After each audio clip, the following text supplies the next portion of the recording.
সাধারণত যখনই আমরা পাহাড় বা সমুদ্রের কথা ভাবি, আমাদের চোখে ভেসে ওঠে বান্দরবন বা কক্সবাজারের দৃশ্য। চট্টগ্রাম পেরিয়েই আমাদের এসব জায়গায় যেতে হয়। কিন্তু চট্টগ্রামের মধ্যেই যে এইসবের সৌন্দর্য আছে, এটা অনেকেই জানে না। Welcome to Banshkhali.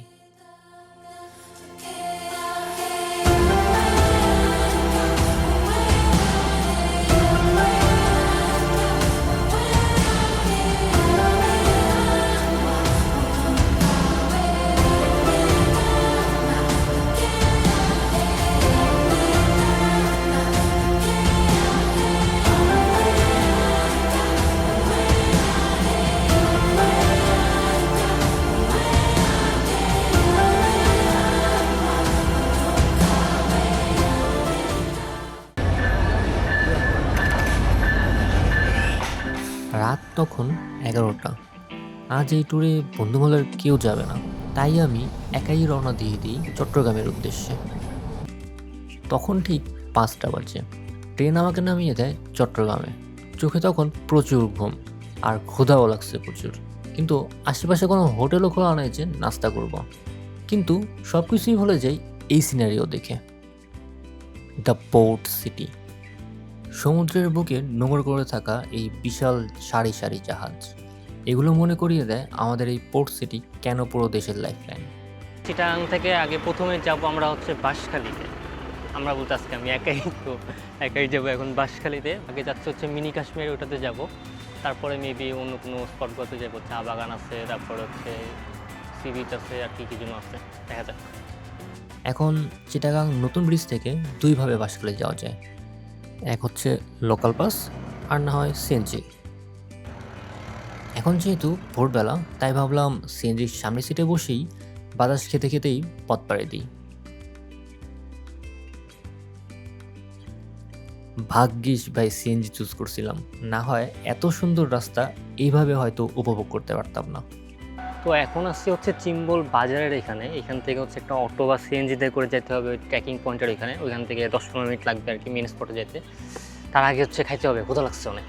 আমার জীবনে এক্সট্রিম থ্রিল একটা রোলার কোস্টার রাইড দেওয়ার খুব ইচ্ছা ছিল, কিন্তু এই রাইড যে মিনি কাশ্মীরের এই রাস্তায় এসে এভাবে দিতে পারবো কল্পনাও করি নেই। যাই হোক, রাইড শেষে এখন পালা কিছুক্ষণ ট্রেকিংয়ের। বেশিক্ষণ না, এই 5 থেকে 10 মিনিট হাঁটতে হবে। কিন্তু আমার যে কপাল! অলরেডি 20 মিনিট হয়ে গেছে বসে আছি, বৃষ্টি কমে না। বৃষ্টি থামার অপেক্ষা করতে করতেই পরিচয় হয় এই ছোট্ট বন্ধুর সাথে। আবিদ হাসান। আমি কিছু বলিনি, তা ও নিজ ইচ্ছায় বলে আমাকে নিয়ে নাকি ঘুরবে। বুঝতেছিলাম কিছু টাকা পাওয়ার আশায় হয়তো এগুলো বলতেছি। আমিও যেহেতু একাই ছিলাম, তাই আর কিছু বলিনি। টুকটাক বৃষ্টির মধ্যেই হাঁটা শুরু করছি। দেখা যাক, সামনে নাকি একটা বড় গাছ আছে, তাহলে ওইখানে ছাউনি নিব না, নাইলে বৃষ্টিতে ভিজাই মরতে। এই বাবা, পিছলা আছে দেখি। ট্রেকিংয়ের মাত্র 1 মিনিট হইলো, এখন থেকে হচ্ছে ছোটোখাটো পাহাড় দেখা শুরু হয়ে গেছে। এই সামনে কি আছে? এই পাহাড়গুলো মূলত ঝুম চাষের এরিয়া। আসার আগে শুনছিলাম এখানে নাকি মাঝে মধ্যে বন্য হাতিও আসে। এই হাতি দেখার আশায় পা বাড়াতে থাকি, কিন্তু মাঝপথে যেতেই আবার বৃষ্টি শুরু হয়। তো বৃষ্টির কারণে আমরা একটা স্পটে বসছি, একটা ঝুমঘর বা কিছু একটা হবে।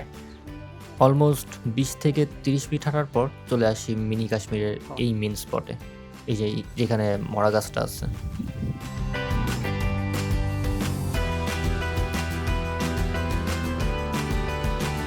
বাঁশখালীর চাম্বল উপজেলায় অবস্থিত এই মিনি কাশ্মীর মূলত চুনটি ওয়াইল্ড লাইফ সেঞ্চুরির পার্ট। এটা জায়গাটা অনেক বছর ধরেই লোকচক্রের আড়ালে ছিল, কিন্তু বছরখানেক ধরে মানুষ আসতেছে। এর মূল কারণ হচ্ছে যাতায়াত ব্যবস্থা খুবই সহজ।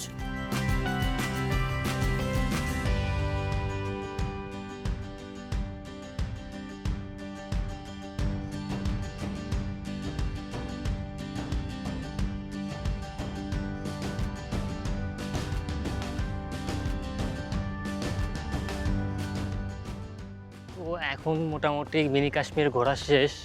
এখন আমরা ব্যাক করতেছি, এখন যাব হচ্ছে ওই ইকো পার্কটাতে। সিএনজি মামা একটু চালাকি করে আমারে আগেই নামাই দিছে, তাই একটু বেশি হাঁটা লাগছে, নাহলে নর্মালি এত বেশি নাকি হাঁটা লাগে না। এতক্ষণ অনেক পানি পিপাসা লাগতেছিল, কিন্তু কাছে পানি ছিল না। ভাগ্যিস এখানে পানির টিউবওয়েলটা পাইছে। ঝিরির পানি থেকে পানি খাওয়া একদম শান্তি হয়ে গেছে ভাই, এত ঠান্ডা পানি। জায়গাটা ছেড়ে আসতে একটুও ইচ্ছা করছিল না। যদি আরেকটু সময় নিয়ে আসতে পারতাম তাহলে হয়তো আরও শান্তির কিছু মুহূর্ত কাটাতে পারতাম। মিনি কাশ্মীরের খুব কাছেই হচ্ছে এই ইকো পার্ক।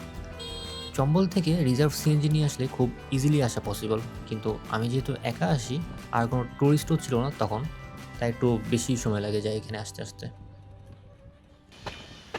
চলে আসছি ইকো পার্কে, ঢুকলাম, দেখি বললো যে মিনিমাম আধা ঘন্টার মধ্যে পটে ঘোরা যায়। আর এমনি বড় আছে অনেক, হাতি মাতি অনেক কিছু দেখলাম, মানে ম্যাপে দেখলাম আর কি।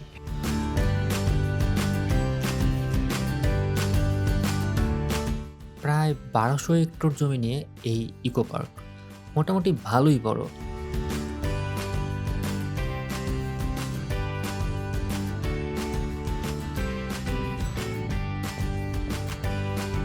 আর এখানে আসা পর্যন্ত এই দীর্ঘ রাস্তাটাও খুব স্মুথ, মানে ওই রোলার কোস্টার রাইডের মতন কোনো প্যারা নাই। শুনলাম ইকো পার্কের লোকরাই নাকি এই রাস্তাটা বানাইছে। এই পার্কটা আসলে অনেক বড় একটা জায়গা, কিন্তু খুব শান্তশিষ্ট। অনেক দূর থেকে পাখিগুলোর আওয়াজ শোনা যাচ্ছে, মানে শুনেই বোঝা যাচ্ছে যে অনেক দূরের কোনো আওয়াজ আসতেছে। এখানকার টুরিস্টদের সবচেয়ে বড় অ্যাট্রাকশন হচ্ছে এই ঝুলন্ত ব্রিজটা। যদিও ব্রিজটা বেশি একটা ঝুলে না, বা হয়তো বা আমার ওজন কম দেখে ওইভাবে ঝুলাতে পারিনি। পার্কটা আসলে অনেক সুন্দর আছে, আর মেন সৌন্দর্য হচ্ছে এর অনেক শান্তশিষ্ট, না আওয়াজ টাওয়াজ নেই, এই জন্য আরও ভালো লাগতেছে, ঠান্ডা ঠান্ডা লাগতেছে। কিন্তু পানি নেই দেখে খারাপ লাগতেছে, আমার পানির তৃষ্ণা পাইছে অনেক। আর এইখানেও পানি নেই আসলে, এই যে এখানে যে কচুরি পানা উঠে গেছে, এখানে মানে ব্রিজের নিচে পুরোটুকু হচ্ছে পানিতে ভরা থাকে নর্মালি। তো ইকো পার্ক ঘোরা শেষে এখন আমি যাবো হচ্ছে ওই চা বাগানে। যদিও অনেক চা বাগান দেখছি, লাস্ট কয়দিন আগে হচ্ছে সিলেটের চা বাগান দেখে আসলাম, তাও আসতে যেহেতু দেখে যাই আর কি। নর্মালি মানুষরা উল্টা করে, প্রথমে চা বাগান যায়, তারপরে বিচ বা হচ্ছে ইকো পার্ক, তারপরে হচ্ছে মিনি কাশ্মীরে। বাট আমি উল্টা করার কারণ হচ্ছে যে বিকালে অনেক ভিড় থাকে, আর ওটা হচ্ছে সবার দূরে মিনি কাশ্মীরটা, এই জন্য দূরের থেকে আস্তে আস্তে চিটাগাংয়ের দিকে আসতেছি, লাস্টে চিটাগাংয়ের থেকে ঢাকার উদ্দেশ্যে উঠে যাব। এটা আসলে মূলত বন্ধু বান্ধবদের নিয়ে বা একা আসার মতন জায়গা না, এটা হচ্ছে ফ্যামিলি ট্যুরের জন্য। ফ্যামিলি ট্যুরের জন্য মনে করেন শান্তশিষ্ট আছে, আশেপাশের মধ্যে বেশি একটা হাইকিং নাই, হাঁটাহাঁটি নাই, তো ফ্যামিলি নিয়ে আসলে মজা পাবেন। কিন্তু বন্ধু বান্ধব নিয়ে আসলে অত একটা ফাইজলামি করার টাইম পাবেন না, জায়গা পাবেন না, আর ল্যান্ডস্কেপ অত ভালো না, বাট সুন্দর আছে অবশ্য। চা বাগান আগেও অনেক দেখছি, যদিও এটা দেখার তেমন একটা ইচ্ছা ছিল না, কিন্তু আমার হাতে যেহেতু প্রচুর সময় তাই ভাবলাম একটু ঘুরেই যাই। কিন্তু কে জানতো এই চা বাগান যাওয়ার রাস্তাটাই যে আজকে আমার 14 গোষ্ঠীর নাম বলাই দিবে। এখন প্রবলেম হচ্ছে এটার লোকেশন, আর দ্বিতীয় প্রবলেম হচ্ছে আমি দিচ্ছি সোলো ট্যুর। ইকো পার্কের মেইন রাস্তা থেকেই সিএনজি বা বাসে ডিরেক্ট যাওয়া যাবে না ওইখানে, তাই যেতে হবে ভেঙে ভেঙে। এখান থেকে সিএনজি রিজার্ভ নিয়েও যাওয়া যায়, কিন্তু তাতে তো আর চ্যালেঞ্জ নেই, তাই না? তাই ভাবলাম ভেঙে ভেঙেই যাই। ইকো পার্ক থেকে সোজা এই রাস্তা পাড়ি দিতে পারলেই অর্ধেক কাজ শেষ। এখন সিএনজি মামারা ডাইরেক্ট এখান পর্যন্ত আসলেই হতো, কিন্তু তারা আসবে না। আছে হয়তো বা কোনো রিজন, বা হয়তো আমার কোনো কপালের দোষ, তাই দুটা সিএনজি চেঞ্জ করে আসি এই জায়গাতে। কিন্তু কাহিনী তো কেবল শুরু। এখন এখান থেকেও সিএনজি মামা ডিরেক্ট যাবে না বাগানে, একজন যাবে, কিন্তু অর্ধেক পর্যন্ত, তাও আবার যদি প্যাসেঞ্জার ফুল না হয় তাও যাবে না। এমন কাঠফাটা রোদে বেরোইছি যে কোনো টুরিস্টও নাই, আর কোনো লোকাল মানুষও নাই যে ওই রুটে যাবে। 30 মিনিট ওয়েট করার পরে কয়েকজন আসলো, তারপরে ওনাদের সাথে আসলাম এইখানে। অলমোস্ট 4 ভাগের 3 ভাগ রাস্তা চলে আসছি, আর মাত্র 2 থেকে 2.5 কিলো বাকি আছে। কিন্তু এখানের সিএনজি মামারাও রিজেক্ট করলো, কেউ যাবে না বাগান পর্যন্ত। মামারা বলে যে রাস্তা অনেক খারাপ। এটা শুনে তো আবার সকালের রোলার কোস্টারের কথা মনে পড়ে গেল। পরে ভাবলাম কি আর করার, এত দূরে যেহেতু আসছি, শেষমেশ যাবই যাব। শেষমেশ এক লোকালের সাথে ডিল করে একটা সিএনজি নেই, আর চলে আসি এই বহুল প্রতীক্ষিত চা বাগানের গেটে। 7 সমুদ্র 13 নদী পার করে অবশেষে আসলাম হচ্ছে চা বাগানে।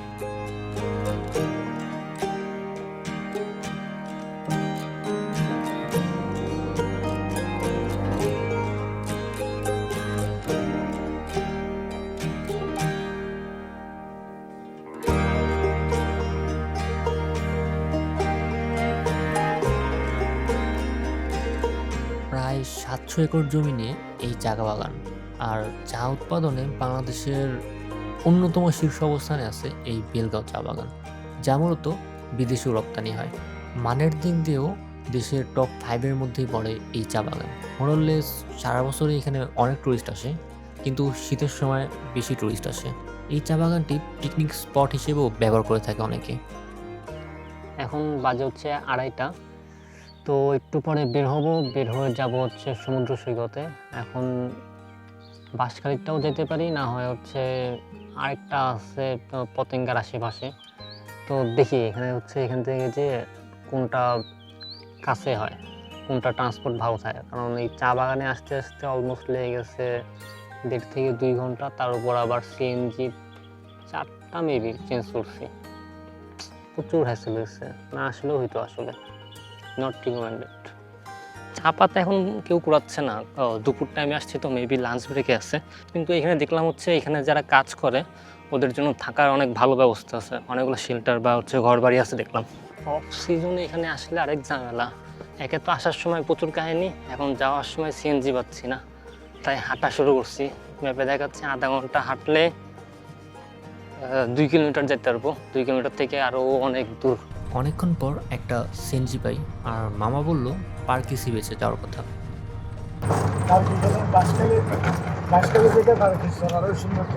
সুন্দর, কার কি বেশি সুন্দর। তাই কাঠফাটা রোদে ক্লান্ত শরীর নিয়ে রওনা দিয়ে দিই পার্কের উদ্দেশ্যে। যেহেতু বাঁশখালী আসছি, সেই সুবাদে আমার বাঁশখালী সি বিচে যাওয়ারই কথা ছিল, লজিক্যালি আর কি। কিন্তু এখানে আরেকটা বিচও আছে, নাম হচ্ছে পার্কি সি বিচ। আর ওই বিচের কথা বলছিল আমার বন্ধু জাহিদ, যার কথা শুনে আমরা সবসময় বাস খাই। কিন্তু এখানকার লোকরাও বলতেছে পার্কি সি বিচ নাকি আরও বেশি সুন্দর। এখন আমি যেখানে আছি এখান থেকে 2 জায়গার যাওয়ার পথেই প্রায় সিমিলারভাবে ঝামেলা। তাই ভাবলাম পার্কি সি বিচেই যাই, যেহেতু এখান থেকে চিটাগাং বাস স্ট্যান্ডটা খুব কাছাকাছি, আর একদিনে ঘুরে চলেও আসতে পারবো ঢাকায়। যেহেতু 4 থেকে 5টা সিএনজি পরিবর্তন করে এখানে আসছিলাম, চা বাগান থেকে যাওয়ার পথেও সেম ওইভাবেই 5 থেকে 6টা বা আরও বেশি হয়তো বা সিএনজি পার করে আসলাম এইখানে। আজকের আমার মেইন স্পট ছিল হচ্ছে মিনি কাশ্মীর, কিন্তু মিনি কাশ্মীর যে অনেকটা আপসেটই হয়েছি, যেটা ভাবছিলাম আসলে অত সুন্দর না। মানে আছে মোটামুটি, কিন্তু আহামরি সুন্দর না। কোন বড় যে নাম দিছে মিনি কাশ্মীর আল্লাহই জানে, মানে কাশ্মীরের আশপাশেও নাই। যাই হোক, তারপরে সেকেন্ডে হচ্ছে ইকো পার্ক শান্তশিষ্ট ছিল, বাট ওরকম আহামরি না আসলে। তো তারপরে হচ্ছে গেলাম চা বাগানে যেহেতু পুরাই আপসেট ভাই, একদম মানে যাওয়াটাও কষ্ট, আবার ওখান থেকে আসতেও কষ্ট, আবার জায়গাটাও সুন্দর লাগতেছে না। সব কিছু মিলে একটু মানে দিনটা মানে ট্যুরটাই বাজে যাচ্ছিল। তো তারপরে ভাবলাম যে হচ্ছে ওই বাঁশবাড়িয়ার হচ্ছে সি বিচে যাব। তো এখন আমার একটা ফ্রেন্ড আগের থেকেই সাজেস্ট করছিল যে এই সি বিচে আসতে, কি নাম, আচ্ছা নাম দিয়ে দিব না কিছু একটা। তো এই সি বিচে আসার কথা বলছিল, আর ওইখান থেকে লোকালরা বললো যে বাঁশবাড়িয়া থেকে এটা সুন্দর। তো এটাতে আসলাম, এখন এটাতে এসে একটু দেখেন।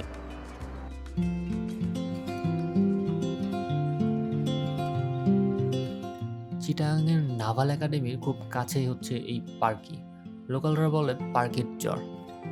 আর নাভালের খুব কাছেই যেহেতু, এই জন্যই হয়তো বা এত জাহাজ এখানে। Sunlight fell, it reminded me that life can be so gracious sometimes. And I felt like everything around me was connected somehow.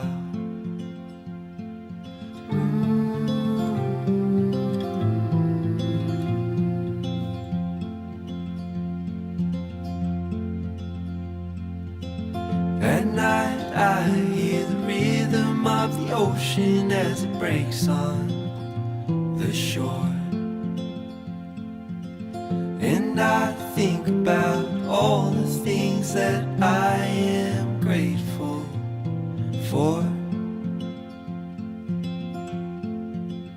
And they say, hold on to the ones you love. সমুদ্রে আসলে বোঝা যায় যে সমুদ্রের বাতাস, তারপর সমুদ্রের এই গর্জন আসলেই মনকে শান্ত করে দেয়। সুন্দরই আছে এখানে, হচ্ছে সমুদ্র ফিল পাওয়া যাচ্ছে, আওয়াজও ভালো মতন আসতেছে, আবার জাহাজগুলো আছে, এত বড় বড় জাহাজ এত কাছে কাছে আছে। ভালোই হচ্ছে আজকে, মানে এন্ডিং ভালো আর কি আজকের। কক্সবাজারে গেলে আমরা একটা ঝাউ বাগান দেখি না, কাইন্ড অফ ওরকম একটা সিমিলার ঝাউ বাগানও আছে এখানে। এই যে চিটাগাং আমি বহুতবার আসছি, আর প্রত্যেকবারই মানুষদের কাছ থেকে নাভালের কথা শুনছি, বাট কখনো যাওয়ার সময় হয়ে ওঠে না। তাই ভাবলাম নাভাল দিয়েই শেষ করি আজকের এই ট্যুর। যদিও এটা কোনো লিস্ট ছিল না,